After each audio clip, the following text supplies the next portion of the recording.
ऐसन मनोहर मंगल मूरत सुहावन बड़ी सूरत हो। ऐसन मनोहर मंगल मूरत सुहावन बड़ी सूरत हो।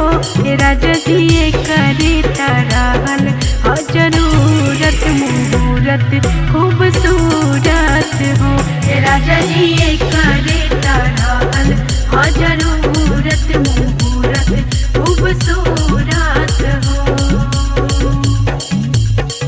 हमरा जनाता बबुआ जियम हुई है नानाई तो दियम हुई है हो। हमरा जनाता बबुआ जियम हुई है नानाई तो दियम हुई है हो। ललना हिंद के सितारा ही तसीयम हुई है वही से ऊपर पीएम हुई है हो। ललना हिंद के सितारा ही तसीयम हुई है वही से ऊपर पीएम हुई है हो। देखिए अयोध्या में रामचंद्र जी के जन्म होने के बाद माता कौशल्या जी राजा दशरथ जी से क्या कहती हैं और अपने सखियों के साथ क्या कहती हैं। बहुत ही प्यारा और बहुत ही सुंदर भाव है, तो आइए आप सबको बताते हैं। बबुआ हमार महाराज हुई है राजा दी राज हुई है हो। बबुआ हमार महाराज हुई है राजा दी राज हुई है हो।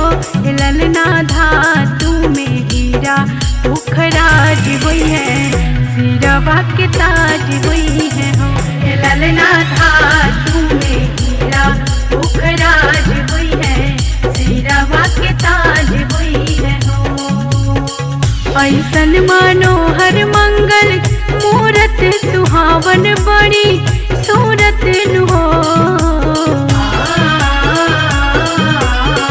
ऐसन मनोहर मंगल मूरत सुहावन बड़ी सूरत हो। राजा जी करे तरहल जरूरत मुहूर्त खूबसूरत हो। राजा जी करे तरहल जरूरत मुहूर्त खूबसूरत हो।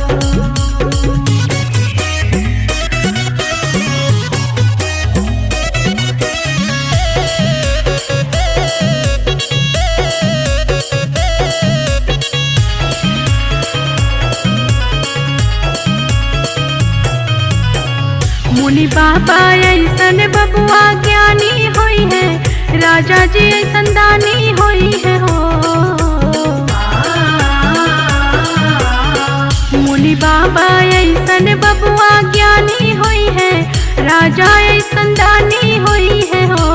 ललना अखिला भूमंडल राजधानी हुई है बाबा खंदानी हुई है हो। ललना अखिला भूमंडल राजधानी हुई है बाबा खंदानी हुई है हो। राजा जी करे तरहल जरूरत मुहूर्त खूबसूरत हो। राजा जी करे तरहल जरूरत मुहूर्त खूबसूरत